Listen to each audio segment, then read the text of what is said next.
What a week. All right, I'm just gonna get right into the technical analysis. So we'll start off with SPY daily chart. The first thing I have plotted here is the AVWAP-Q indicator. This is VWAP anchored to the beginning of each quarter. How I read this is if the price is above AVWAP-Q, then I have a bullish bias or bullish market sentiment. If price is below AVWAP-Q, I have a bearish market sentiment in the short term. So currently, we are trading below EVUFQ. We broke below EVUFQ this week on Monday, February 24th, and since then, the market has tried to pop above it once over here and second time on Thursday before breaking below when Trump announced the China tariffs and the European tariffs. Um, we did get a nice bounce on Friday, which was just above the 150-day moving average, which I have here as this green line. So we broke below the 50, we held the 100 SMA. We held the 100 SMA, but could not break the 50. We ended up breaking the 100 SMA, and the thing with moves to the downside is they happen so fast. They go from support to support. So once we were breaking this, I expected price to most likely try to hit this 150-day moving average. And we didn't quite get there, but it's close enough. And we ended up bouncing really nicely on Friday up to the 100 moving average on the highest volume we've had this week. So this bounce does look to be legitimate because I'm seeing high volume and I'm seeing such a large candle. We definitely closed above the halfway point of this bearish candle here, and we're just a couple points away from engulfing this red candle we saw on Thursday. So, although I'm still bearish in the short term, um, I'm bearish until I see a close above AVFQ here. Until then, I remain bearish, but this bounce looks legitimate. I think we're going to test the 50 and the AVFQ next week. So if we can get a close above them, I'll switch back to a bullish short-term bias. Long term, I'm still bullish on the market because the 50-day moving average in blue is above the 150-day moving average in green, and they're both sloping up. And price is above the 200-day moving average in pink here, and is sloping up as well. So long term, I'm still bullish. I have not sold any stocks on my portfolio.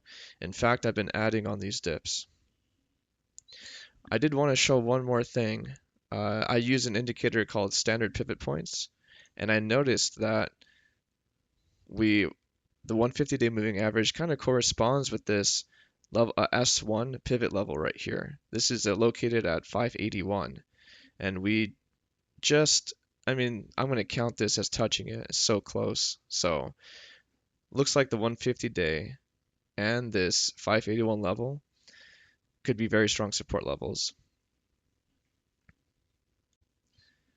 And I'm not sure if you're familiar with the Wyckoff analysis yet, um, but I do want to point out also that I am seeing a sideways pattern here in this market since we made these all-time highs post-election results right here. And according to Wyckoff analysis, we take the move from the high down to the point where the price bounced with high volume from the low. And that will be your horizontal trading range.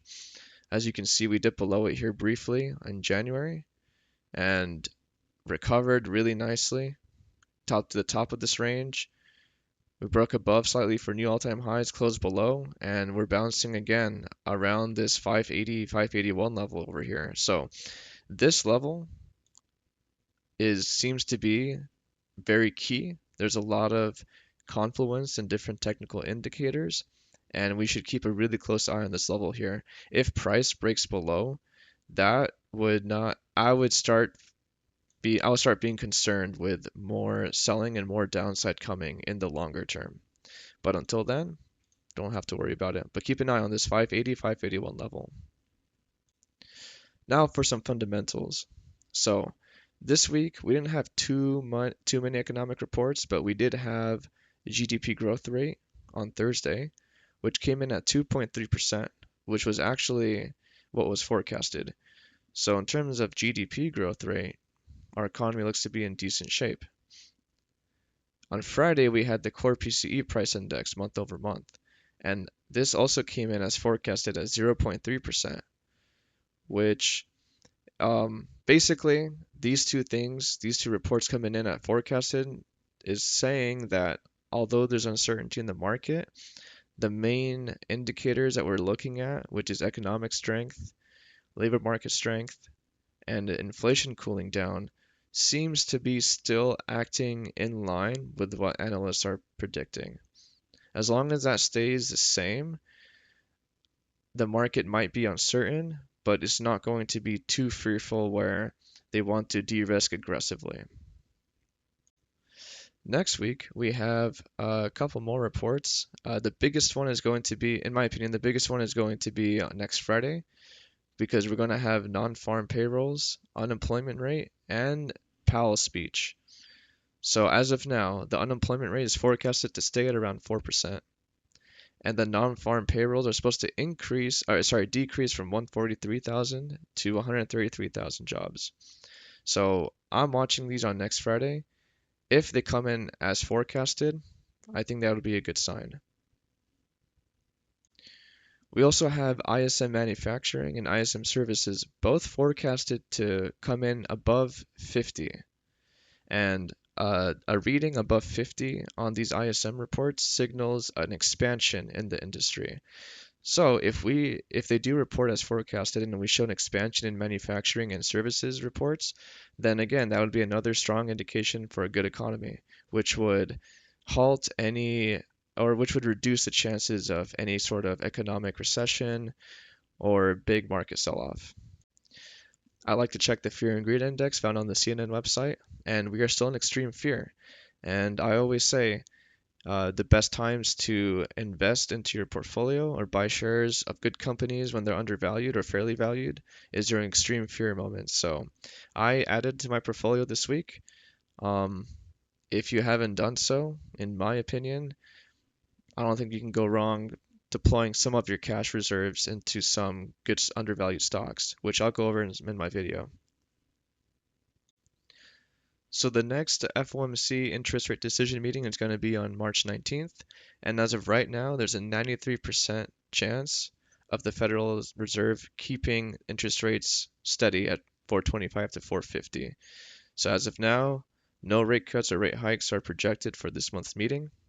And I do want to point out that we did have an inverted yield curve um, starting in 2022, and that stayed inverted basically until December of 2024. And I've, you should know, and if you don't know, this is really important information that when the yield curve inverts and uninverts back to normal, that is a recession indicator. I believe this happened 7 out of 9 times in US history. And of those, so it's happened 9 times in US history. Of those times, 7 turned out to be recessions, 2 did not. So it's not a guarantee, but more, more likely than not, we could be seeing a recession this year. It typically happens up to 6 months after the yield curve uninverts. So if it uninverted in December, maybe we can expect a recession up until June of this year. But I did want to point out one thing, that according to this chart, the 3-month, 10-year yield curve graph just inverted again slightly. So I'll be keeping an eye on this. If it uninverts, and it will delay any sort of recession, I believe. That's how you would read it. So just something to point out, something to watch. Now I'm going to go over some valuation updates that we had for earnings this week.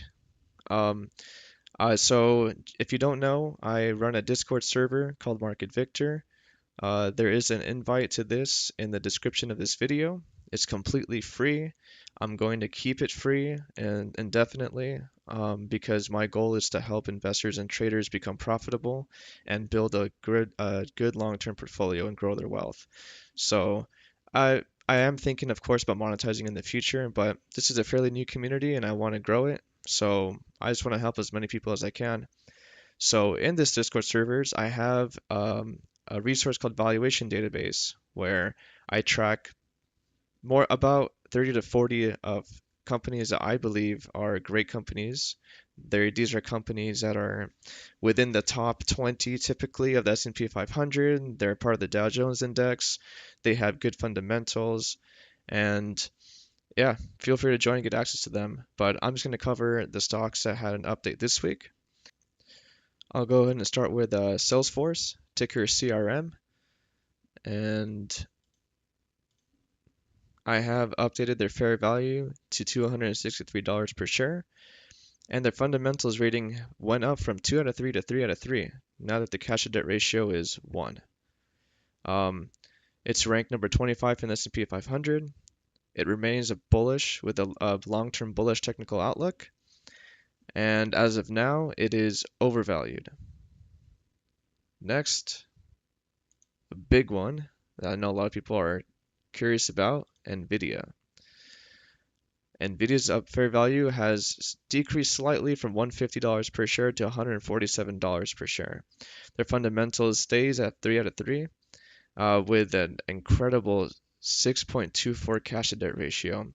If you're not sure what cash to debt ratio is, basically a ratio greater than 1 means that the company's operating cash flow is the same or more than their total debt. So NVIDIA has a cash flow of 6 times more than their debt. And that is really incredible. They're ranked number 2 in the S&P 500, and they maintain a bullish long-term technical outlook. NVIDIA is undervalued and bullish. Again, it's not financial advice. This is my opinion, my analysis, my calculations. I use them. People in my community use them, and they rely on them. I think it's accurate, but again, do your own research. Don't just follow blindly. But I still like NVIDIA. If you don't have any portfolio, consider it.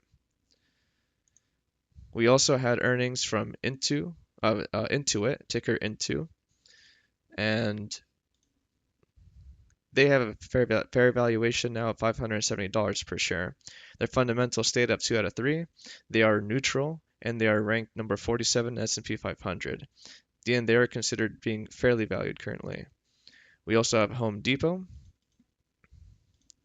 Home Depot's fair value is $333 per share, maintaining its overvalued result. It still has a 2 out of 3 fundamentals rating. It's ranked number 20 in the S&P 500, and it has a bullish technical outlook. And last but not least, we had Walmart. Walmart has an updated valuation of $75 per share, keeping it overvalued, unfortunately. They still have a fundamentals rating of 2 out of 3. They are ranked number 19 in the S&P 500, and they have a bullish long-term technical outlook. Again, I cover over 30 stocks in this database. Feel free to check it out. Okay, now I'm going to go over my active trades. I am mainly an options seller. That is my main trading method. I do swing trade sometimes. I do overnight swing trade sometimes, and I'm currently working on a new overnight swing trading signal. I've been testing them, I've been using them, and I'm liking the results so far. But for now, I mainly sell options. So I have had active trades in NVIDIA since before the DeepSeek correction over here, or the DeepSeek drop.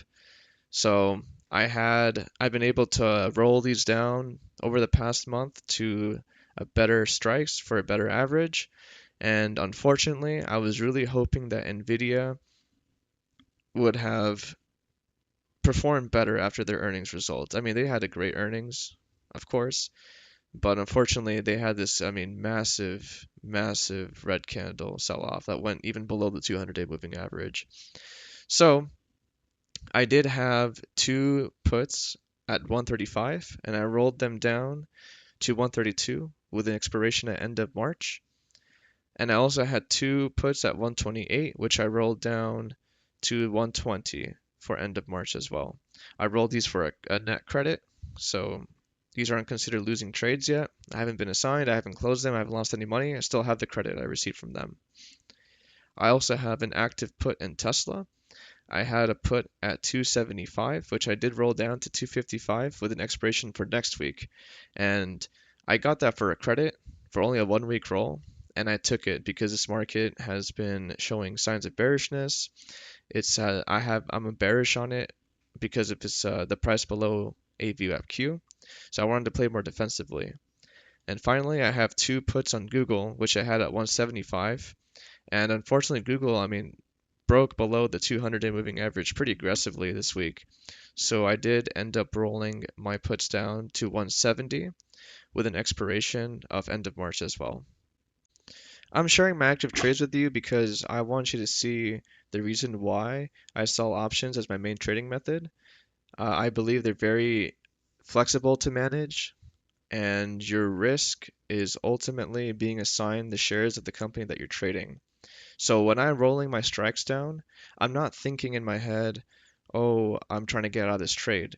I'm telling myself, well, if price is moving lower, I'd rather be assigned at a cheaper price. So at Google, I'd rather be assigned at 170 than 175 because I know that if the market tanks and I get assigned on these stocks, I know that when the market recovers, I'm going to be profitable eventually, and I have no concerns holding these for a longer term. I have no concerns holding NVDA for over a year. I have no concerns holding Tesla or Google at these prices for over a year. So, um, I post all of my trades live in my Discord, not to copy, but just for transparency. And so you can see how my decision making is during market movements. And lastly, I'll go over some of my trade signals. I do also post trade signals in my Discord. These are meant for swing trading with a holding time of up to 7 days. That's the length of time I've seen the most success with them in. Obviously, they're not meant to be copied again. They're meant to act as a checklist in your trading system. I don't post exits or anything like that. You know, could be because that's up to you. That's up to your trading style. That's up to your system. But I do want to kind of showcase them because I'm pretty proud of them. And I think they'll be really helpful for traders who are trying to become profitable.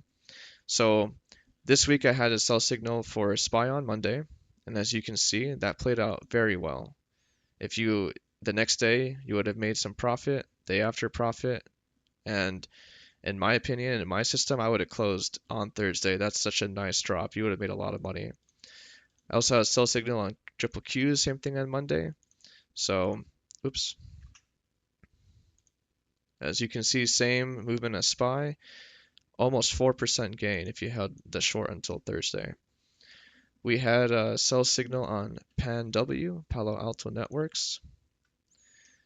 Not as a big of a move, but the next day you could have been up to 3% gain, but if you wait till the end of the day to close, you could have still been up over 1% on that short. If you decided to hold, again, that's up to you on your trading system. I would have closed this day seeing a hammer candle, but if you held on to it, even till now, you would have been break even if you decided to hold until Friday, but you were in profit this whole week. Next one, Netflix. We had a sell signal on Netflix on Monday as well. The next day had a nice big down move ended with a hammer candle. You would have been in profit the very next day if you held till Thursday in profit. ISRG, Intuitive Surgical. We had a sell signal again on Monday. I might not have taken it if I saw it because you'd be shorting a bullish hammer candle. But let's just say that you did and you held, you would have also been in profit on Thursday. I could have seen maybe someone holding this short if you took it here, if your stop loss is maybe at the top of this gap over here, and price never closed above it or even tested it. So, again, up to you. And last but not least, I even had a sell signal on gold. Yes, I do put signals on gold and Bitcoin, by the way. So on gold, we got a sell signal on Thursday, very next day on Friday, would have been in profit. So the signals this week were very successful, all profitable, and yeah, hope you guys find use in them. All right, thanks for watching. Hope you learned something. I'll put the invite to Market Victor Discord server in the description. Please feel free to join. We'd love to have you. We're trying to grow our community. And I'm always open to feedback. I'm new to content creation, so If you have any questions or you want to see something, drop a comment and I'll try to reply to you. All right, have a good weekend.